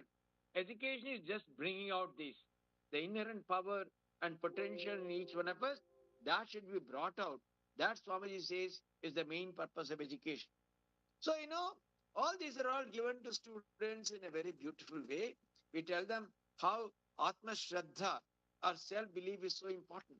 Children are told about harmony, about sharing and caring, feeling for others. What is expansion? What is caring for others? All these things are beautifully given to children through modules. Today, this program is running in 6,000 schools all over India. But that is minuscule. There are lakhs and lakhs of schools all over the country. We are getting more demands. But where are the people? We really want resource persons. See, the youth of our country, if they want to respond to Swami Vivekananda's call, let them come and join our program. The awakenedcitizen.org is the website, the awakenedcitizen.org. Let them go to the website and apply for a Vivekananda fellowship. Let them serve 2 years the motherland, just like a military prescription. When they are in many countries, even in Singapore and other countries, you have to serve the national army for 2 years. In the same way, if they can serve in this program, we will give enough for them for the maintenance, etc. But they cannot set up a family and have a costly car or things like that. For 2 years, can they respond to Swamiji's call? where he says the national ideals of India are sacrifice and service. Can they do this little sacrifice, sacrificing 2 years of their precious time and seva, service, the service of the country by participating in this program? Take this program to all over the country, inspire them again and again. If you really want youngsters who are capable, when youngsters inspired with Swamiji's ideas, when they go and talk to children, when they inspire them, obviously, the response would be very good. That's how this program can be taken to more and more schools. So, once for 2 years, just we want them only for 2 years, then they can go back, pursue their higher studies, or take up much paying jobs and all that. Just like, service, military service like that. 2 years can they serve in this program? Probably they can do wonders because, we really need youngsters who can go to the nook and corner of the country, live under tough conditions and work for this program so that, the young children are inspired. Once the young children get it, once they are transformed, that would live as a lifelong experience for them. Because in this program, the children are exposed to wonderful ideas, but nothing is, forced down their throat. There's nothing like do's and don'ts. They are given a free choice. They are taught how to make responsible choices in life. Once children learn this, once they are, comfortable with all that, these ideas, then, they'll be able to again take this forward. And once this becomes, at a young, impressionable age, when they really understand and really get it, what will happen? They will grow up as truly awakened citizens. When they grow up, they know that, my responsibility does not lie with myself taking care of myself and myself alone, or at best my family. No, it should go beyond that. Then only they will, today, if we, as a nation, if we function, it's not a problem at all. For example, you remember for the Ganga Action Plan, to purify Ganga, they're spending thousands of crores. Nothing was happening. I think probably they have again abandoned it completely. Thousands of crores. But if there is an awareness, in one day the problem could be solved. Because for thousands of years we have been worshipping Mother Ganga as sacred. The Ganga water is treated with so much of, with devotion. It is worship. People are so careful. So if in the nation, if they take it up from tomorrow, we will not pollute the Ganga. It is so sacred, it is so pure. Maybe it may take just 3 or 4 days for 1 week for all of us to implement this. Instead of that, you have spent thousands and thousands of crores. Nothing has happened. So, there will be, unless there is this awareness, unless we understand our life in a larger context, unless we think that my life is not just alone my individual life. Because not only that, this is very, very essential because, the students pursuing higher education, studying in colleges and universities and all that. Do they know that every farmer who has committed suicide has contributed for their studies? Do they realize that? Do they understand that? See, all of us depend upon so much the nature, Prakriti, for everything. What we drink, what we eat, it's all the product of Prakriti. Millions and millions of people have contributed. So it's our own duty in turn to do something for others, to do something for Prakriti, to do something for nature, to do for others. That's what in Gita, what is called yajna. What is the idea of yajna? Sacrifice. It's simply pouring ghee and other things uselessly into fire? No. Of course, they have already found out the scientific reasons, what happens when the smoke goes up and all that. Even leave that. Essentially, what was this? This symbolic of the sacrifice. What we have taken so much from Prakriti, in a small way, we are expressing that through this symbol. That was the idea of sacrifice. So, the Gita, there is so much it talks about yajna, how we are constantly taking from nature, but we are not doing anything, not giving it back.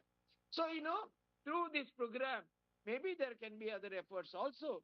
But, right now, you have got something which is very ripe, very fit, highly doable, extremely attractive for youngsters. Some kind of a national movement. This is a national movement and national awareness. Something else can also be thought of. But, if it can be done, then probably, our we'll be able to produce citizens who are more aligned to the national goals, the national idea. Of course, one can have one should grow, one should develop individually also. But no, whatever you do, if it is always kept in mind, we have also to take in account the welfare of others, what would be needed, brothers, how can we contribute?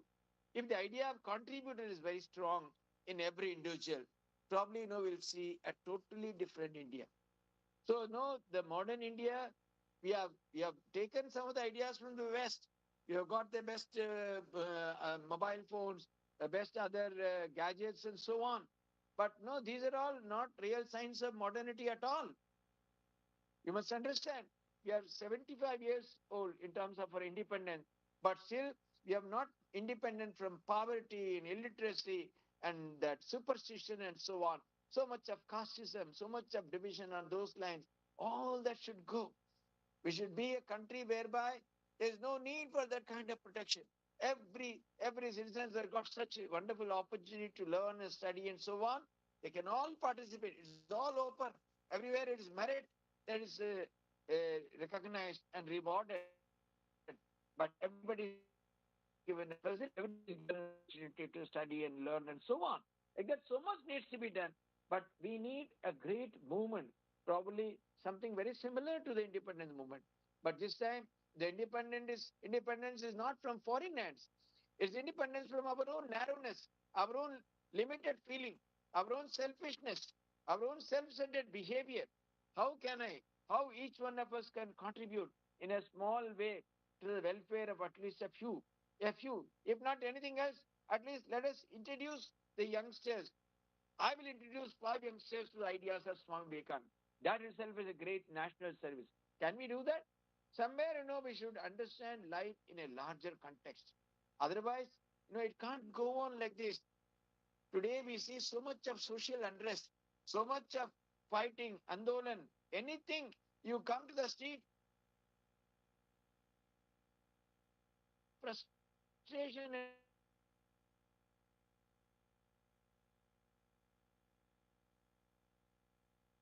very that's why all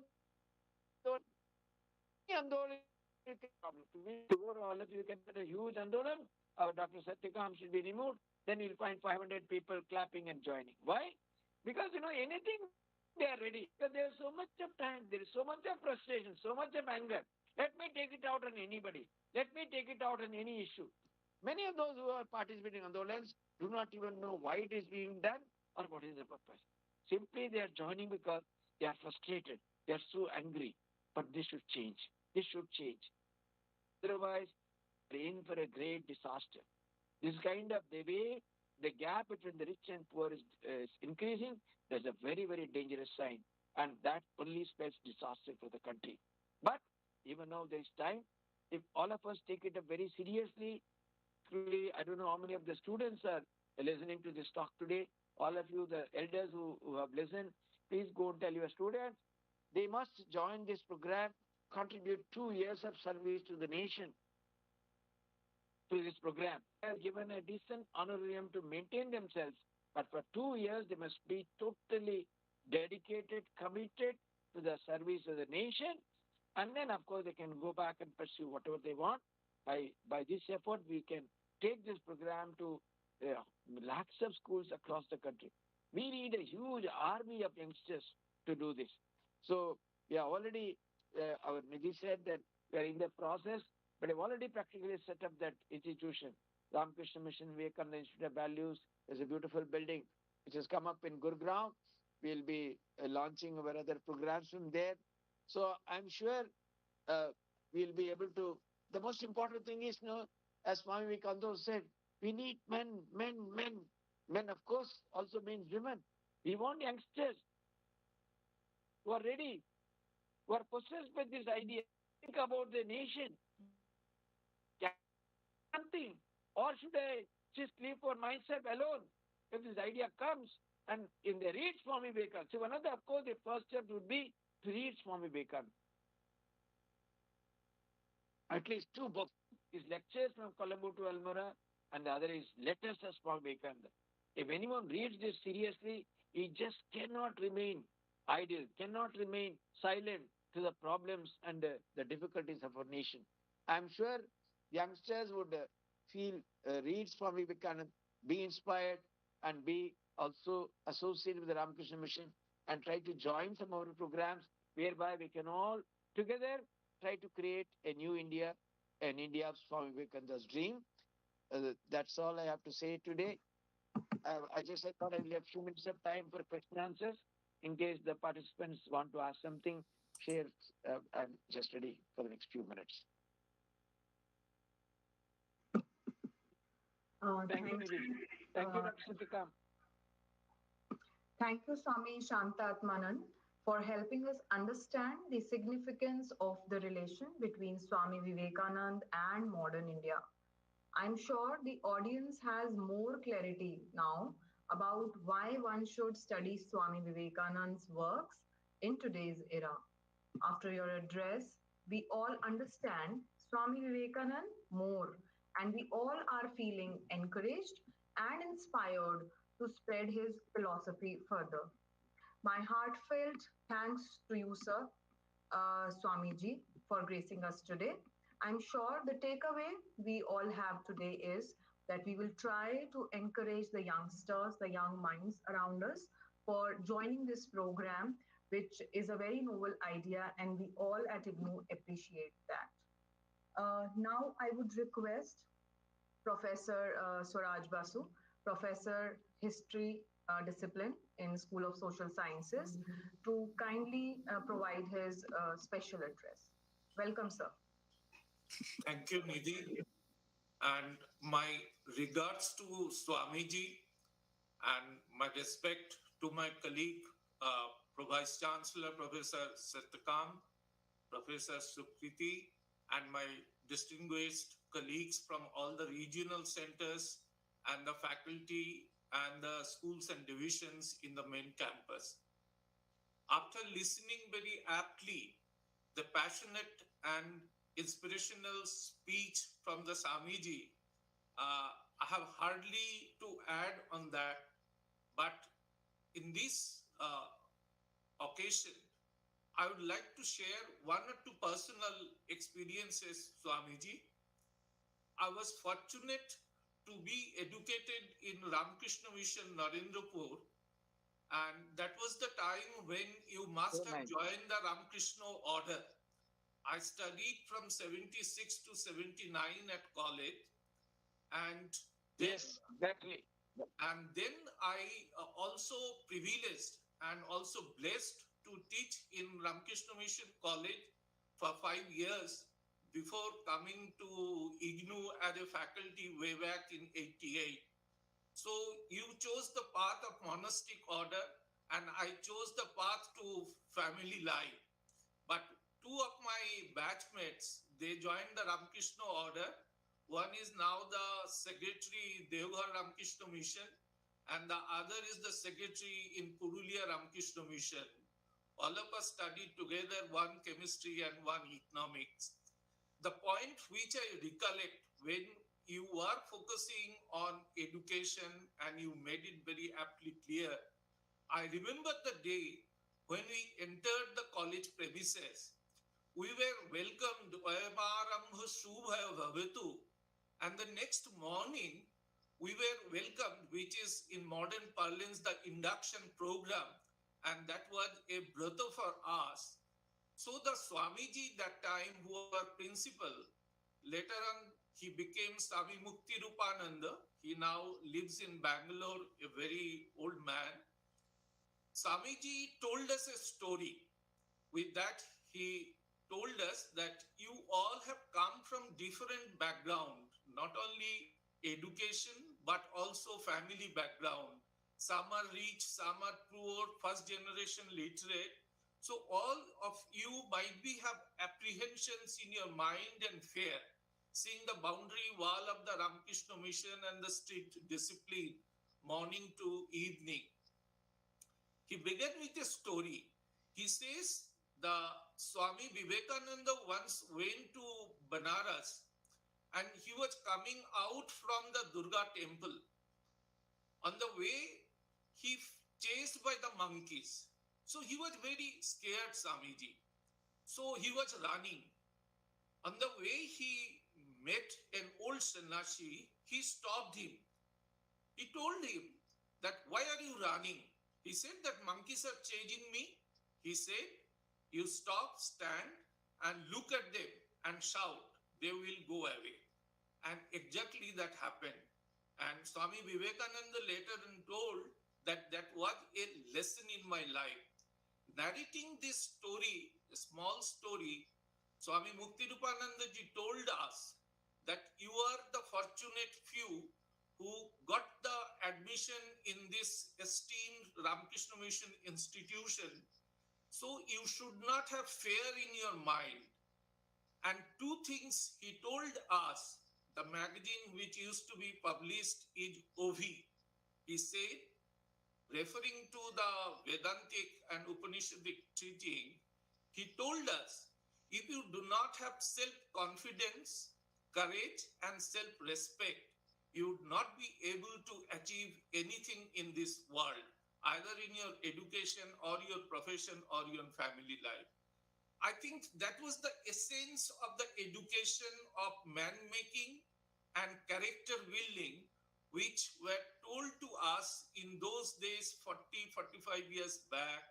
Now, when I look back just before my superannuation, I think the crux of modern education and the modern problem that the Swamiji had very well reflected on, that first you have to reform yourself. You have to grow both spiritually as well as intellectually. Unless you bring the change within, you will not be able to bring the change in the society as you desire. First, you have to reform yourself. You have to learn from the lessons from the great patriots of our country, that how you can do the best in a limited way. I think if one of us take these lessons, there are a number of such inspirational stories in the life of Swami Vivekananda. And I will give another example. When I was reading the autobiography of Netaji Subhash Chandra Bose, he was at that time in school in Cuttack. He says that in his autobiography, he writes that during the exam days, he was reading the complete works of Swami Vivekananda. And after Swami Vivekananda's life, he decided not to be after his matriculation in the parental home, and he left and he wanted to become a sannyasi. But when he came to Haridwar, he met a sannyasi. He said that this is not the path of yours. You go back, take permission from your family, and dedicate yourself for the cause of your family and the mother country. So think of those days in the early 20th century. I just give one example. And till now, there are, I believe, hundreds of youth in our country are inspired, but because of their own limitations, because of certain societal concerns and others, they would not have the courage the way Swamiji and other Swamijis, leaving their families, dedicated themselves for the cause of the society and educating others. We all have to, in our limited way. We may not be able to follow the path of the Swamiji in words and spirit the way the Swamijis in the Ramakrishna order are doing. But wherever we are, in our limited way, if we take the spirit of character building, courage, self-respect, and service from the inspirational words of Swami Vivekananda in his writings, we'll be able to bring change, maybe in a limited way, but definitely that change will be felt by others. So, Swamiji, it's very inspiring to listen you, and with all my colleagues, I express my gratitude that you have agreed to inspire us through your talk, and it's a great lesson for us. Thank you. Thank you, Professor Swaraj Basu sir, for expressing and sharing your personal experiences with us. They were very helpful in enlightening us and making our experience more enriching today. Your address has actually enhanced the effect, I would say, the effect of the address of Swami Shantatmanan. And we always appreciate your forthcoming nature, which provides insight to all of us always. Thank you, sir. Now I request Professor Satyakam sir, Honorable Pro Vice Chancellor IGNOU, for delivering his concluding remarks. धन्यवाद निधि। आज एक बहुत ही पवित्र दिन है और इस पवित्र दिन पर स्वामी विवेकानंद जी के 161वें जन्मोत्सव पर हम यहाँ इकट्ठे हुए हैं और वो भी अमृत महोत्सव व्याख्यान के अंतर्गत। ये 74वां अमृत महोत्सव व्याख्यान है। हमने जब 12 मार्च 2021 को आदरणीय प्रधानमंत्री नरेंद्र मोदी जी के आह्वान पर यह कार्यक्रम शुरू किया था और जो ये संकल्प लिया था कि हम 75 व्याख्यान करेंगे, उस मंजिल तक पहुंचने में अब एक कदम दूर हैं।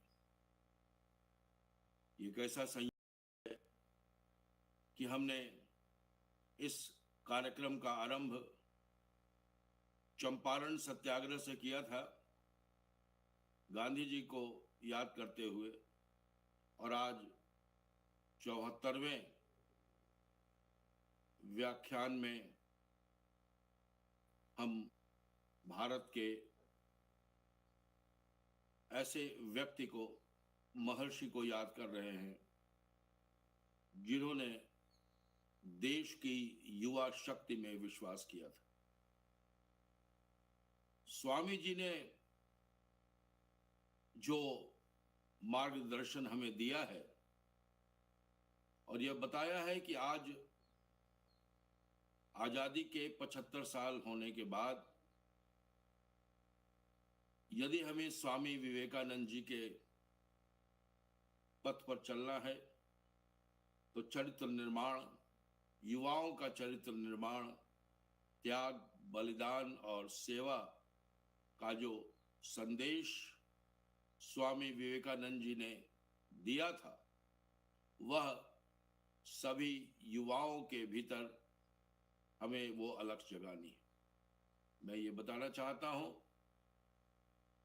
कि यह कार्यक्रम न केवल इस गूगल मीट के माध्यम से चल रहा है, बल्कि ये इग्नू के कई चैनल्स पर भी, ज्ञान दर्शन और स्वयं प्रभा के चैनल पर भी ये चल रहा है, ये हमारे फेसबुक पर भी चल रहा है, और इसके माध्यम से न केवल हमारे विद्यार्थी बल्कि पूरा भारतवर्ष इस कार्यक्रम को देख और सुन रहा है। मुझे पूरा विश्वास है कि जिस रीजेनरेशन ऑफ मदरलैंड की बात स्वामी जी ने की, ट्रांसफॉर्मेशन ऑफ माइंडसेट की बात की, अवेकन सिटीजन की बात की, आत्मश्रद्धा और सम्मान की बात की, और केयरिंग फॉर अदर की बात की। स्वामी जी ने जो हमें बताया वह भारतीय परंपरा का एक हिस्सा है और हम निश्चित रूप से इस भारतीय परंपरा को कहीं ना कहीं विस्मृत कर चुके हैं। जो हमारी नई शिक्षा नीति बनाई गई है, उस नई शिक्षा नीति में हमें इस बात पे बल देने को कहा गया है कि जो मानव मूल्य है, जो वैल्यूज हैं, इंडियन वैल्यूज हैं, उन इंडियन वैल्यूज को हम विद्यार्थियों तक पहुंचाएं। मैं स्वामी जी से प्रेरित होकर यह कहना चाहता हूं कि हम पूरा प्रयास करेंगे कि स्वामी विवेकानंद के विचारों को अपने अंडर ग्रेजुएट प्रोग्राम में शामिल करेंगे। वैसे इतिहास के पाठों में वो उपलब्ध हैं, लेकिन मैं अनुरोध करूंगा अपने सभी साथी से, प्रोफेसर स्वराज बासु जी से भी, कि स्वामी विवेकानंद को किस प्रकार अंडर ग्रेजुएट के कोर्सेज में पढ़ाया जाए, जो सभी विद्यार्थियों के लिए, चाहे वो साइंस के विद्यार्थी हों, चाहे कॉमर्स के विद्यार्थी हों, चाहे इंटरडिसिप्लिनरी के विद्यार्थी हों, चाहे आर्ट के विद्यार्थी हों, सबों को स्वामी विवेकानंद जी के बारे में पढ़ाया जाए। क्योंकि स्वामी विवेकानंद जी को पढ़ने का मतलब है भारत को जानना, उस शाश्वत सत्य को जानना जिस शाश्वत सत्य पर स्वामी जी विश्वास करते थे, और वह था मनुष्य का चरित्र निर्माण। सही कहा स्वामी जी ने कि शिक्षा का उद्देश्य चरित्र निर्माण होता है। आध्यात्मिक और नैतिक शिक्षा का यह प्रमुख अंग है। आपने चिंता जाहिर की कि किस प्रकार निर्धनता बढ़ती जा रही है, और खास तौर पर जो निर्धन हैं और धनी हैं उनके बीच की दूरी बढ़ती जा रही है। निश्चित रूप से जो सेवा और त्याग और बलिदान की बात है, हम यदि अपने पाठ्यक्रमों के माध्यम से, अपनी कार्यशालाओं के माध्यम से, अपने व्याख्यान के माध्यम से हम विद्यार्थियों तक ये बात पहुंचाएंगे, तो निश्चित रूप से इंदिरा गांधी राष्ट्रीय मुक्त विश्वविद्यालय एक महत्वपूर्ण कार्य करेगा। इंदिरा गांधी राष्ट्रीय मुक्त विश्वविद्यालय के पास लगभग अभी 35 लाख छात्र हैं। यदि हम अपने कार्यक्रम में इसको शामिल करते हैं तो 35 लाख विद्यार्थियों तक स्वामी जी का संदेश पहुंचेगा, और हम इसके लिए कृत संकल्प हैं।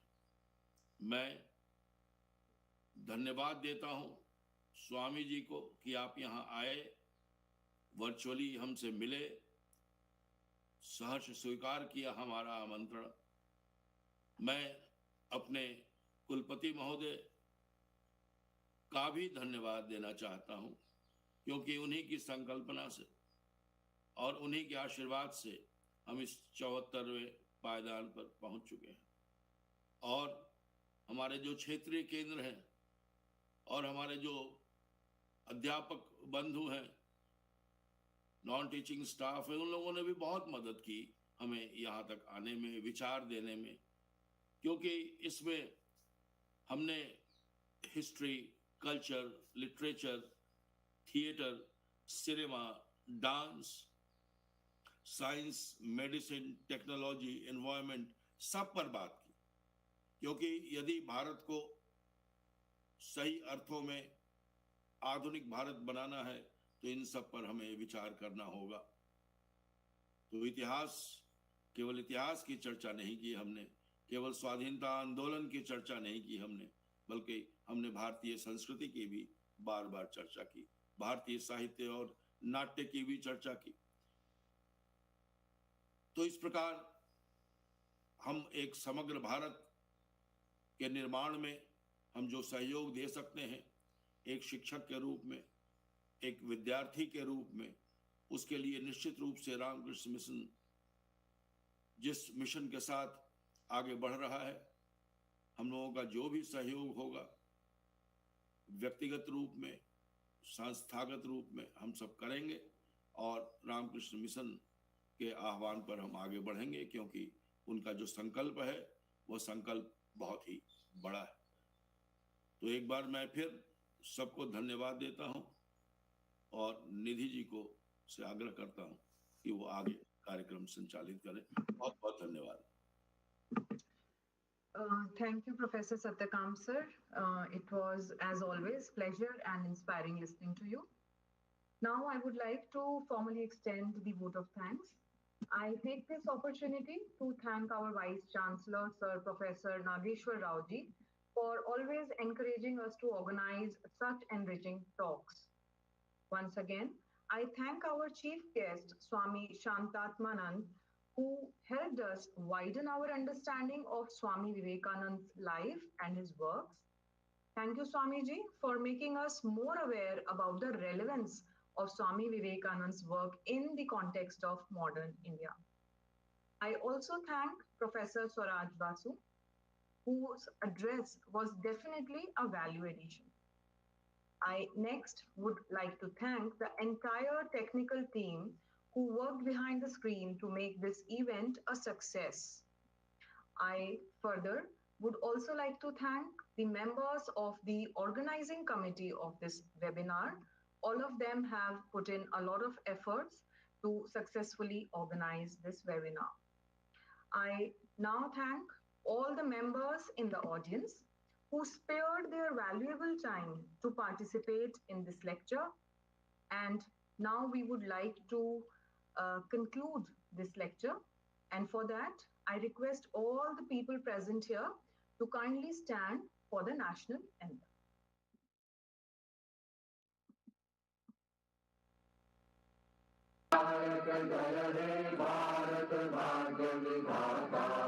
पंजाब सिंधु गुजरात मराठा द्राविड़ उत्कल गंगा विंध्य हिमाचल यमुना गंगा उच्छल जलधि तरंगा तब शुभ नामे गावे तब